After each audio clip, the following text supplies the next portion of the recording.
Mix by Pawan हलचल।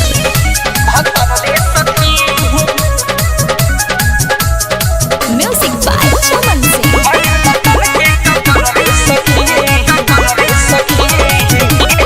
शादी हो गईले हमर काचे वो मोड़ा में है, दर्द उठे लग सखी कमर में है।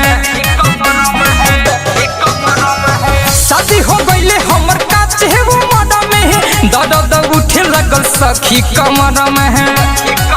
किस्मत फूटल बा हमरो सुन ये सखी, कैसन मिलल भातार रे सखी, कैसन मिलल भातार रे सखी, मारे तटन की कपर रे सखी। कैसन मिलल भातार रे सखी, मारे तटन की कपर रे सखी। कैसन मिलल भातार रे सखी।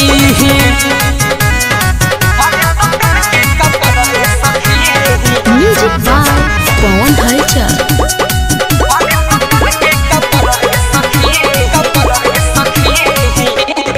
करिला जैसे जैसे की हुन करी, सिजिया पचर के जो बनम के धरे। पातर छीतर बसहिया जी हमरे, मारी तो हिले लसिजिया कमर। करिला जैसे जैसे की हुन करी, सिजिया पचर के जो बनम के धरे। पातर छीतर बसहिया जी हमरे, मारी तो हिले लसिजिया कमर। जब धरे गलाई चूड़ी खन खन करे, कैसन मिलल भातार रे सखी, कैसन मिलल भातार रे सखी, मारे तटन की कपर रे सखी। कैसन मिलल भातार रे सखी, मारे तटन की कपर रे सखी। कैसन मिलल भातार रे सखी। मिक्स बाय पवन हलचल।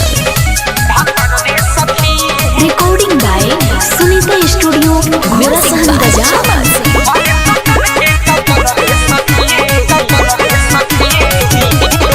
राइटर रोशन करे बड़ी मुँह चोरी, देवी लगलिया के दत से भम होरी। डाल के सुत जला ढोरी में अंगड़ी, हमके धारा हवेला हाथ में मंगहरी। राइटर रोशन करे बड़ी मुँह चोरी, देवी लगलिया के दत से भम होरी। डाल के सुत जला ढोरी में अंगड़ी, हमके धारा हवेला हाथ में मंगहरी। उमे सब प्रेमी बात कही का मन की सखी,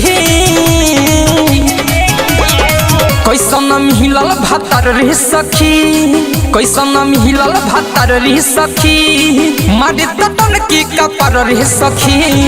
कैसन मिलल भातार रे सखी, मारे तटन की कपर रे सखी। कैसन मिलल भातार रे सखी। Recording by Sunita studio Ghorasahan बाजार।